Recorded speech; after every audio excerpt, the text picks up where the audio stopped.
Assalamualaikum warahmatullahi wabarakatuh. Apa khabar semua anak-anak murid yang cikgu kasihi sekalian? Semoga sentiasa berada di dalam keadaan sihat sejahtera hendaknya. Okey, hari ini kita teruskan pelajaran kita. Masih lagi di bawah tajuk kemahiran proses sains. Di bawah tajuk mengawal pemboleh ubah. Okey, murid-murid, sebelum kita teruskan pelajaran kita, kita mulakan dengan bacaan doa sebelum belajar. أعوذ بالله من الشيطان الرجيم بسم الله الرحمن الرحيم الحمد لله رب العالمين والصلاة والسلام على سيدنا محمد وعلى آله وصحبه وسلم اللهم افتح علينا حكمتك وانشر علينا من خزائن رحمتك يا أرحم الراحمين رب اشرح لي صدري ويسر لي أمري واحلل عقدة من لساني يفقه قولي وصلى الله على سيدنا محمد وعلى آله وصحبه وسلم والحمد لله رب العالمين. Baik murid-murid, kita teruskan pelajaran kita. Apakah dia pemboleh ubah? Pemboleh ubah bermaksud sesuatu yang boleh berubah dalam sesuatu penyiasatan. Ini adalah maksud pemboleh ubah. Okey, bagaimanakah cara menulis pemboleh ubah ini? Cara menulis pemboleh ubah ialah mesti ada parameter iaitu ukuran ataupun ciri dan juga objek ataupun benda. Okey, apakah contohnya? Mari kita perhatikan gambar dan tulis pemboleh ubahnya. Okey, ada seekor ibu ayam bersama dengan anak-anaknya. Apakah pemboleh ubah yang boleh kita tulis bagi keadaan di dalam gambar ini? Okey, yang boleh kita tulis pemboleh ubahnya ialah bilangan anak ayam. Di mana bilangan merupakan parameter dan anak ayam merupakan objek ataupun benda. Bilangan anak ayam merupakan pemboleh ubah. Okey. Jadi itu yang dimaksudkan parameter dan objek. Okey, kita tengok contoh lain. Okey, contoh lain bagi parameter seperti isi padu. Parameter isi padu objeknya air yang tinggal. Jadi pemboleh ubahnya isi padu air yang tinggal. Kemudian kita pilih parameter jenis.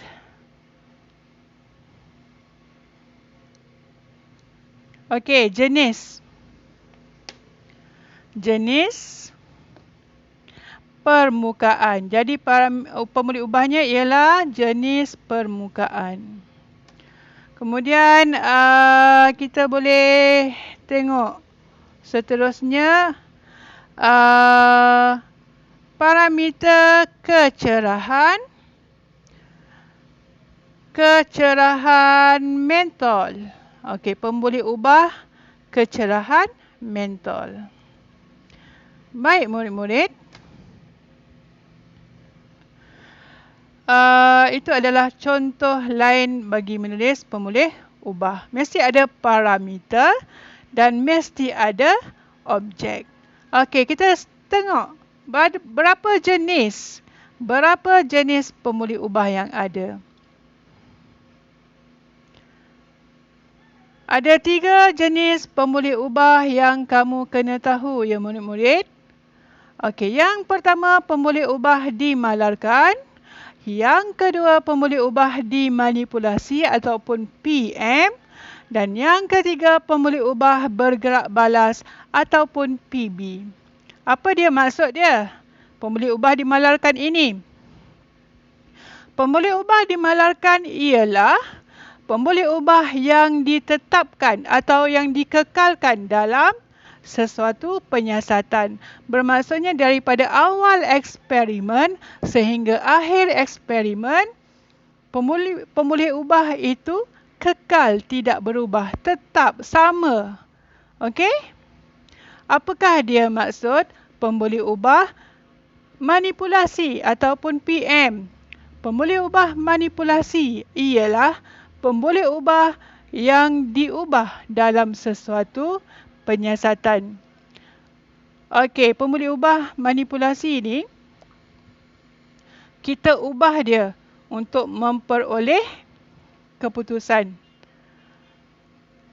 Dia tak sama daripada awal eksperimen sehingga akhir eksperimen. Kita ubah dia. Kita ubah sukatan, ubah keadaan, ubah saiz, ubah jarak. Itu adalah pemboleh ubah manipulasi. Manakala pemboleh ubah bergerak balas ataupun PB adalah pemboleh ubah yang diperhatikan dalam sesuatu penyiasatan. Okey, ada 3 pemboleh ubah yang kamu kena tahu dan kamu kena ingat. Okey, kita tengok pengukuhan bagi mengukuhkan lagi kefahaman kamu.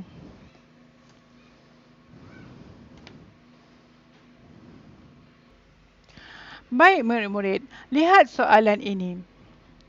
Bob menjalankan satu uji kaji yang berkaitan dengan kombinasi gear pada basikalnya. Okey, kombinasi gear kita catatkan, kita tandakan di sini.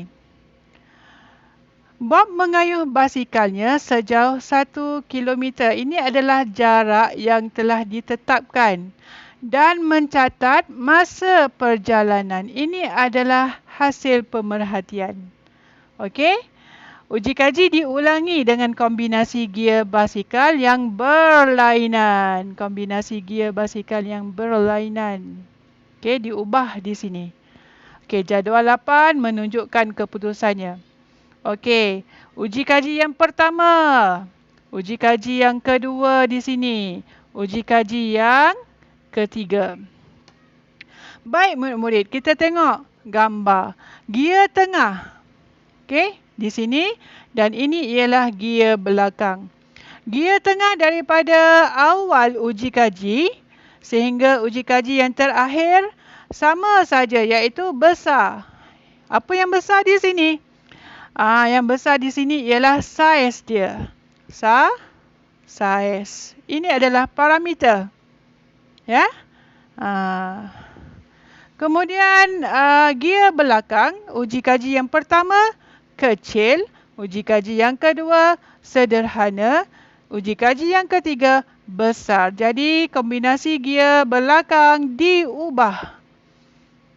Kemudian masa perjalanan dicatatkan. Okey, uji kaji yang pertama 10 minit, uji kaji yang kedua 15, uji kaji yang ketiga 20. Okey.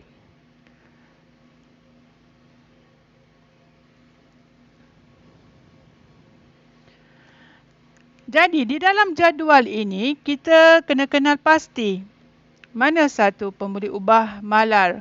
Cikgu dah cakap tadi, pemboleh ubah malar ialah yang sama, yang tetap, yang dikekalkan daripada awal sehingga akhir. Jadi gear tengah adalah pemboleh ubah dimalarkan. Saiz gear tengah. Okey, yang pertama. Selain daripada itu, ada satu lagi. Pemboleh ubah dimalarkan. Kita tengok balik ke atas ni. Daripada awal eksperimen. Yang pertama, yang kedua, yang ketiga. Jaraknya telah ditetapkan iaitu sejauh 1 kilometer. Sama saja jaraknya bagi pengulangan uji kaji. Okey. Kemudian apakah pemboleh ubah manipulasi? Manipulasi ni yang diubah. Manipulasi ni yang diubah yang cikgu cakap tadi. Apakah yang diubah? Iaitu gear belakang, iaitu saiz gear belakang. Parameter dia. Okey, saiz gear belakang.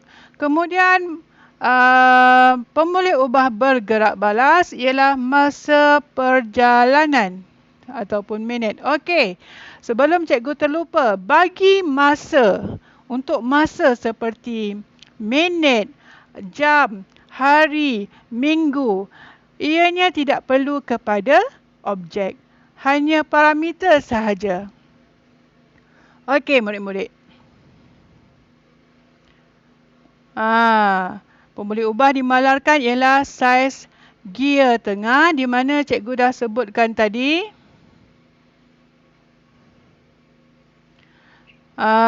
Saiz merupakan parameter, gear tengah merupakan objek. Jarak yang dilalui merupakan parameter, basikal merupakan objek. Okey. Manakala pemboleh ubah dimanipulasi, cikgu dah sebut tadi.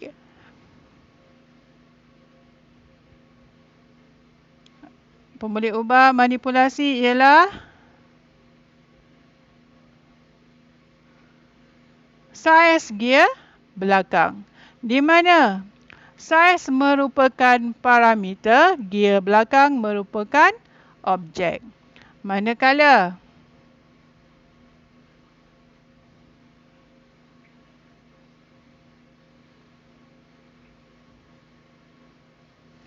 pemboleh ubah bergerak balas ialah masa perjalanan dalam kurungan minit. Parameter saja. Okey murid-murid, seterusnya apa yang perlu kamu lakukan? Tulis jenis dan maksud pemboleh ubah. Sila rujuk buku teks pada muka surat 13. Okey, ini adalah tugasan kamu. Kamu tulis jenis pemboleh ubah, apa dia tadi yang kita dah belajar. Pemboleh ubah dimalarkan, pemboleh ubah dimanipulasi, pemboleh ubah bergerak balas. Apakah maksud dia? Buat dalam bentuk jadual seperti contoh yang telah cikgu tunjukkan ini. Jangan lupa tulis hari dan tarikh serta tajuk mengawal pemboleh ubah.